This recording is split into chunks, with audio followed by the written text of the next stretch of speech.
Bismillahirrahmanirrahim. Assalamualaikum warahmatullahi wabarakatuh. Berita Al Hijrah 28 Ogos bersama saya Fazida Mustafa. Berikut tajuk utama malam ini. Aaron Chia So Woo-yik tamat penantian 45 tahun negara. Juga sindiket jual air zam-zam palsu tumpas.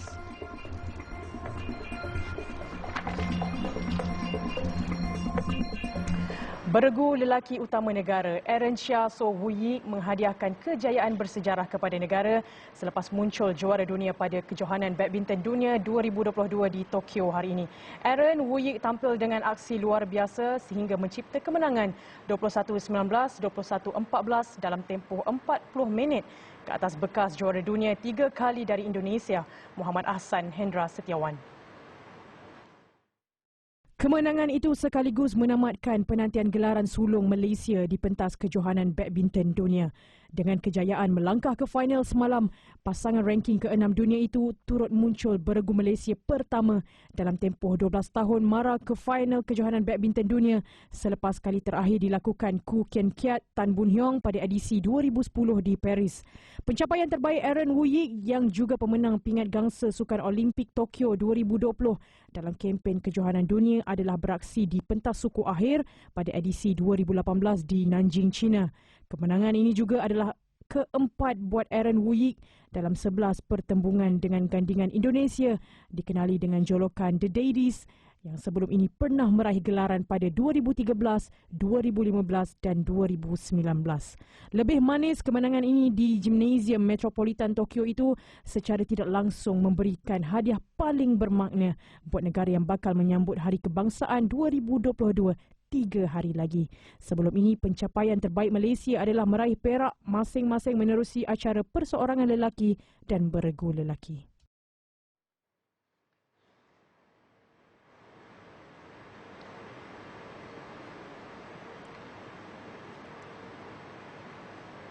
Dalam pada itu, Perdana Menteri Datuk Seri Ismail Sabri Yaakob dalam catatan di laman sosial Facebook rasminya mengucapkan tahniah kepada beregu lelaki utama negara itu. Ia selepas kedua-duanya melakar sejarah baharu sukan negara. Jelas Datuk Seri Ismail Sabri, kejayaan itu merupakan hadiah cukup bermakna buat negara sempena Hari Kebangsaan 2022 yang akan disambut tidak lama lagi. Pada aksi final kejuaraan dunia sekitar jam 2 petang waktu Malaysia itu, Aaron Chia dan So Woo-yik menundukkan bekas juara dunia 3 kali dari Indonesia, Muhammad Ahsan dan Hendra Setiawan dalam aksi mendebarkan.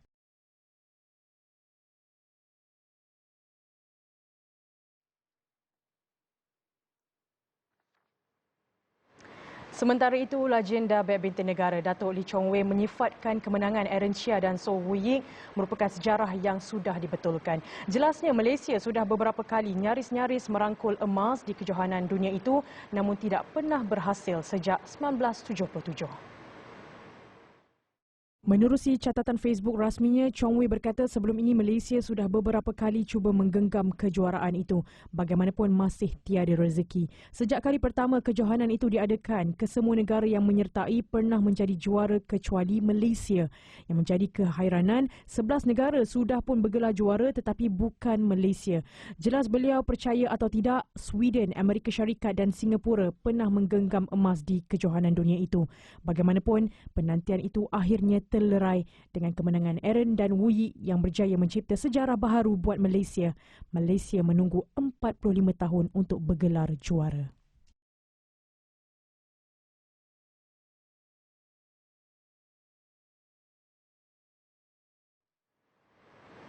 Satu sindiket pembungkusan air zam-zam palsu di Johor lumpuh dengan penahanan 4 pekerja warga asing. Mereka dicekup dalam satu serbuan di sebuah kilang haram di Taman Eko Perniagaan 2 Senai Airport City, Johor Bahru 15 Jun lalu. Turut dirampas 238 botol air zam-zam kapasiti 5 liter dengan nilai RM11,700 termasuk cukai. Pengarah Jabatan Kastam Diraja Malaysia JKDM Johor, Sazali Muhammad berkata, sindiket itu dipercayai baru beroperasi 6 bulan. Hasil pemeriksaan rapi pasukan penguat kuasa telah berjaya menjumpai sejumlah botol yang disyaki berisi air zam-zam kotak pembungkusan kosong air zam-zam, plastik bungkusan dan botol kosong yang disembunyikan di dalam premis tersebut. Pihak pemilik premis telah gagal mengemukakan sebarang invoice atau bukti bagi penginputan air zam-zam tersebut apabila diminta untuk berbuat demikian. Beliau berkata demikian pada sidang media di Ibu Pejabat JKDM Johor di Johor Bahru. 4 pekerja yang ditahan ialah warga Yaman dan Bangladesh berusia 22 hingga 44 tahun. Kastam juga telah mengenal pasti pemilik premis haram itu yang merupakan seorang lelaki warga tempatan berusia 40-an. Modus operandi sindiket adalah menjadikan sebuah premis sebagai tempat pembungkusan air zam-zam dipercayai palsu dengan menggaji warga asing melakukan kerja berkenaan.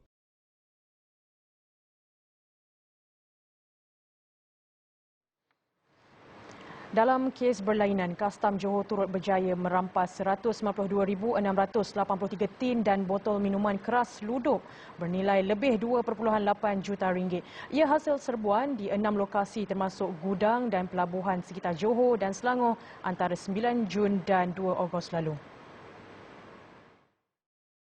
3 lelaki yang merupakan wakil pengimport dan ejen penghantar berusia 32 dan 36 tahun ditahan untuk membantu siasatan. Dalam serbuan itu turut dirampas 3 kontena dan beberapa buah lori yang memuatkan arak seluduk terbabit yang dipercayai dari China. Modus operandi sedikit penyelundupan ini adalah dengan menyeludup minuman keras yang disembunyikan di bahagian tengah kontena bersama dagangan barang campur yang lain. Selain daripada itu, pengimport juga membuat pengikaran yang tidak benar di dalam borang Kastam 1 bagi mengelak dikenakan duti cukai yang tinggi dan mengaburi mata pihak berkuasa. Jelas Sazali turut dirampas dalam serbuan itu 33,600 rokok putih yang dianggarkan bernilai RM22,600 termasuk cukai. Kes disiasat di bawah Seksyen 135 Akta Kastam 1967.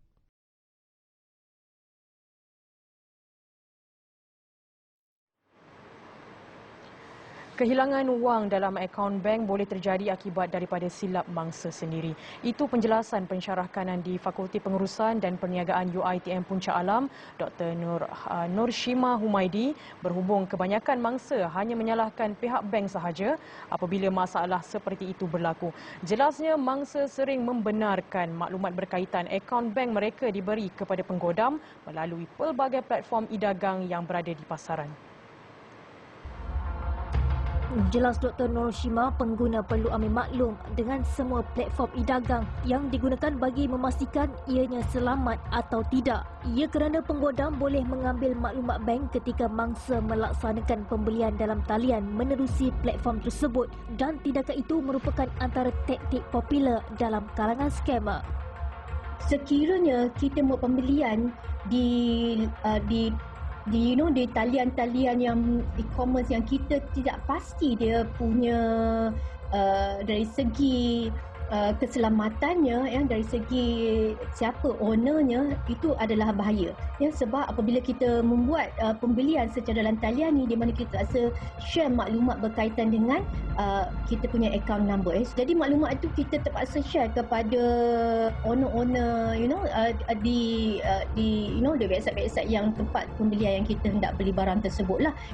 Jelas Dr. Nurshima lagi, selain menerusi pembelian dalam talian, penggodam juga boleh mengambil maklumat akaun bank melalui aplikasi telefon bimbit yang dimuat turun oleh setiap pengguna. Antara kesilapan yang sering dilakukan adalah mangsa memberi kebenaran kepada aplikasi tersebut untuk mengakses segala maklumat peribadi pengguna, termasuklah maklumat akaun bank tanpa menyedari ia adalah taktik skamer. Dalam pada itu, bagi mengurangkan kes jenayah itu, beliau menyarankan agar pihak bank memaklumkan mengenai modus operandi yang dilakukan kepada setiap pelanggan agar pelanggan tidak mudah tertipu. Yang saya beritahu kat sini, penjelasan ibu ini intelektual yang tinggi.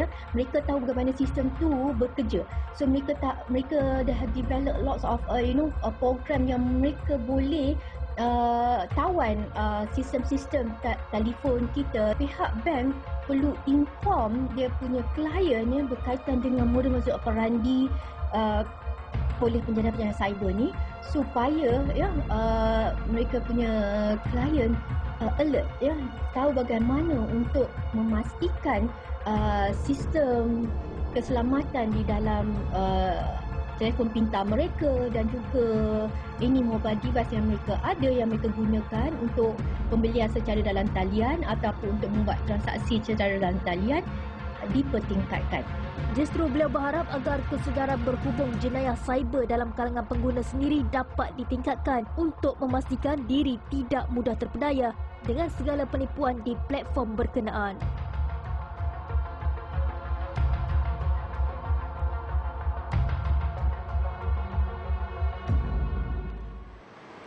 Seorang pejalan kaki maut dilanggar sebuah kereta pagi tadi. Kejadian berlaku di Lebuh Raya Sultan Iskandar menghala pusat dagangan dunia Kuala Lumpur yang berhampiran susul keluar Wisma Tani sekitar jam 7.55 pagi. Menurut Ketua Polis Daerah Dang Wangi, Asisten Komisioner Nordel Han Yahya, insiden dipercayai berlaku apabila pemandu tersebut gagal mengawal kenderaan sehingga merempuh seorang lelaki yang berada di bahu kiri jalan. Mangsa parah di kepala dan maut di lokasi kejadian, manakala pemandu tersebut tidak mengalami sebarang kecederaan. Beliau berkata mayat mangsa yang tidak dikenal pasti kewarganegaraan itu dihantar ke unit forensik Hospital Kuala Lumpur untuk dibedah siasat. Kes tersebut telah disiasat oleh Jabatan Siasatan Jenayah dan Penguatkuasaan Trafik Kontijen Kuala Lumpur.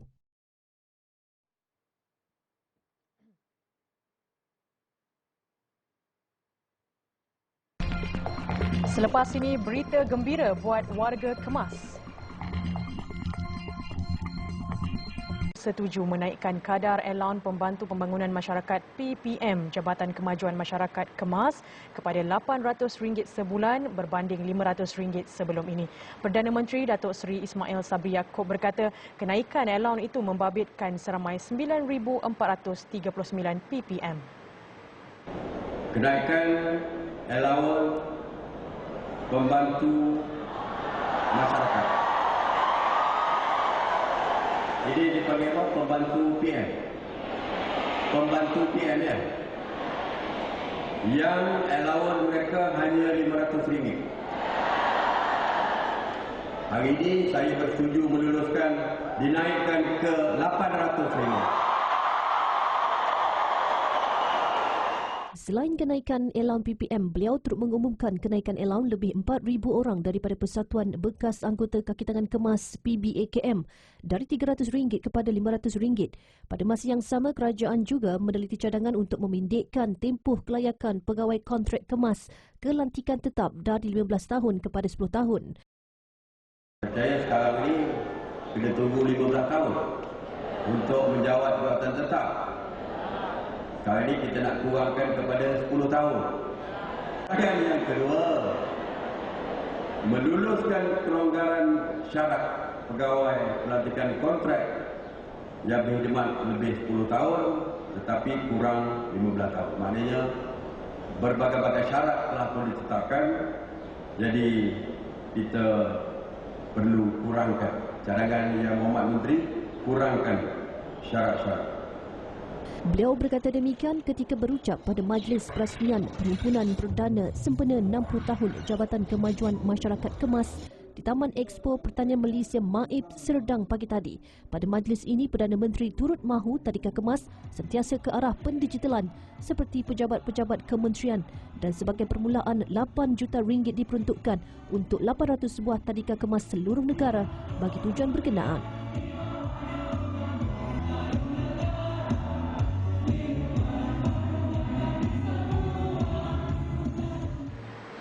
Dalam usaha meningkatkan kefahaman agama di kalangan masyarakat di negara ini, JAKIM mengadakan kerjasama bersama influencer atau pempengaruh media sosial.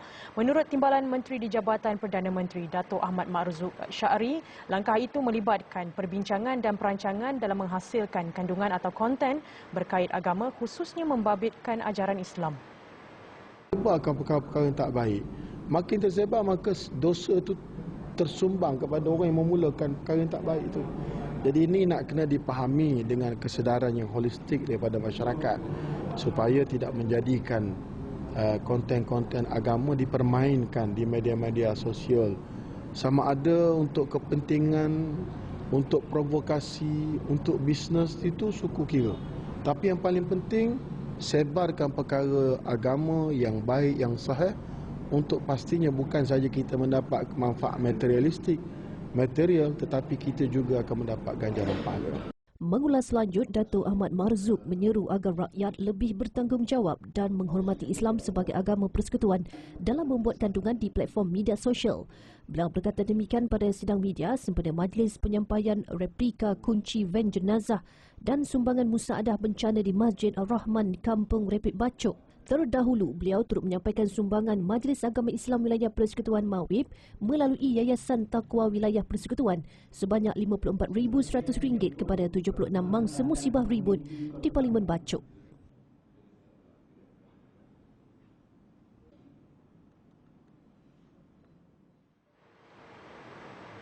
Seorang pengutip buah sawit di Felda Bukit Goh, Kuantan yang dahulunya aktif melakukan pekerjaan kini terlantar akibat lumpuh separuh badan selepas diserang angin ahmad awal bulan ini. Akibat serangan penyakit itu, Muhammad Hairul Yusof, 43 tahun, yang sebelum ini menjadi tonggak keluarga, hanya terlantar di atas katil selain pertuturannya terbatas. Menurut isterinya Rozilawati Ismail, suaminya pernah mengadu sakit kepala beberapa kali, namun tidak menyangka ia menjadi lebih parah. Hasil pemeriksaan di Hospital Tengku Ampuan Afzan, Kuantan, doktor mendapati terdapat darah beku pada otak suaminya dan pembedahan telah dilakukan 2 minggu lalu. Ibu kepada seorang anak sebelum ini bekerja sebagai pembantu kantin di Politeknik Sultan Haji Ahmad Shah, namun kini terpaksa berhenti kerja bagi memberi perhatian penuh kepada suaminya.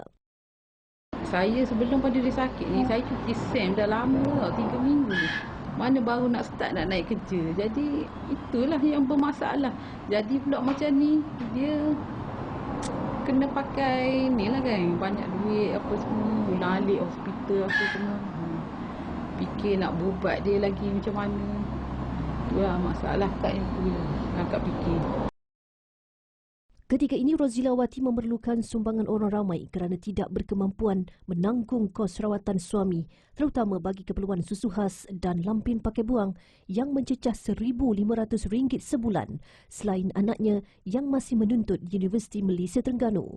Menurut Rozilawati, permohonan bantuan dari Jabatan Kebajikan Masyarakat dan Pusat Zakat Pahang sedang diusahakan dan ia pasti memakan masa. Orang ramai yang ingin membantu boleh menghubungi Rozilawati di talian 011-089-9937 atau menyumbang ke akaun tertera.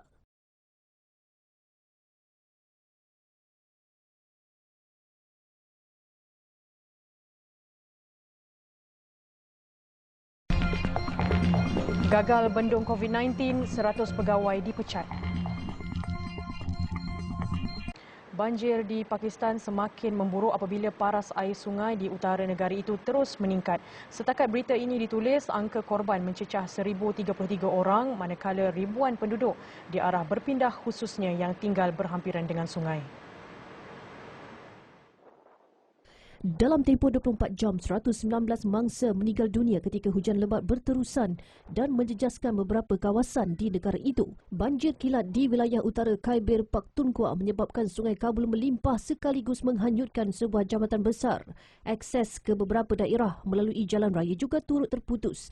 Menurut pegawai bencana, banjir kali ini seakan mengulangi bencana pada tahun 2010 iaitu terburuk dalam sejarah negara itu sehingga mengorbankan 2,000 orang. Sementara itu, Menteri Perubahan Iklim Pakistan berkata hujan monsun dan banjir luar biasa itu menjejaskan lebih 30 juta penduduk sejak beberapa minggu lalu dan menyifatkan keadaan itu sebagai bencana kemanusiaan.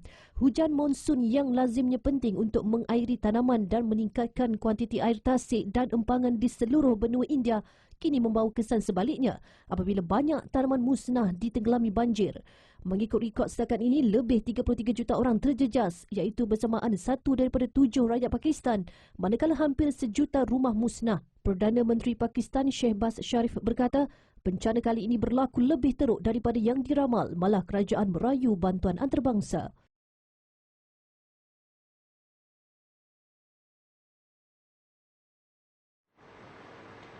Nekat untuk mempertahankan bekas Presiden Argentina Cristina Fernández de Kirchner, ribuan pengikutnya lancar protes bagi membantah gesaan pendakwa raya agar Fernández dihukum penjara 12 tahun atas tuduhan rasuah. Isnin lepas, pendakwa raya menuduh Fernández menipu negara ketika menjadi presiden antara tahun 2007 dan 2015. Demonstrasi besar-besaran itu berlangsung di luar rumah Fernández di Buenos Aires. Keadaan menjadi tidak terkawal apabila penunjuk perasaan mula merobohkan pagar sehingga mencetuskan pertempuran dengan polis. Polis pula terpaksa menggunakan pancuran air dari truk bomba bagi menyuraikan ketegangan. Ia turut menyebabkan 5 pegawai polis cedera manakala 4 penunjuk perasaan ditahan. Sementara itu, Fernández menafikan tuduhan itu dan mendakwa dia menjadi mangsa penganiayaan kehakiman dan politik. Hukuman ke atas Fernández akan diputuskan hakim yang mungkin mengambil masa berbulan-bulan. Namun Fernández boleh mengemukakan rayuan sekaligus menangguhkan keputusan akhir dalam tempoh bertahun-tahun.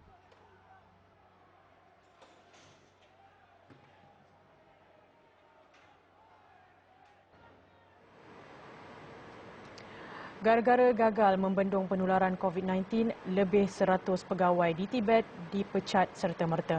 Ketika ini, Tibet menyumbang hampir 500 jangkitan baharu daripada 1,300 kes yang dilaporkan di seluruh negara. Antara wilayah panas yang lain termasuklah Xinjiang dan Pulau Selatan Hainan. Walaupun jumlah kes dilaporkan masih rendah jika dibandingkan dengan negara lain, namun China mengamalkan dasar sifar COVID di mana pihak berkuasa tegas dalam menguat kuasa perintah berkurung, ujian saringan besar-besaran dan kuarantin. Sebelum ini, 22 pegawai di wilayah Lhasa berdepan tindakan tata tertib minggu lalu kerana cuai dalam kawalan coronavirus. 5 daripada mereka telah dipecat dan selebihnya diberi amaran keras. Manakala di Zige, 77 pegawai dikenakan tindakan tata tertib bulan ini dengan 10 daripada mereka hilang pekerjaan. Awal bulan ini, pusat peranginan terkenal di Hainan terpaksa ditutup susulan penularan COVID-19 dan menyebabkan 80,000 pelancong terkandas. Berikutan itu juga tindakan turut diambil ke atas 6 pegawai. Hukuman berskala besar ini adalah peringatan kepada pegawai tempatan di China mengenai keutamaan untuk mencapai matlamat sifar COVID dan ia tidak boleh dikompromi.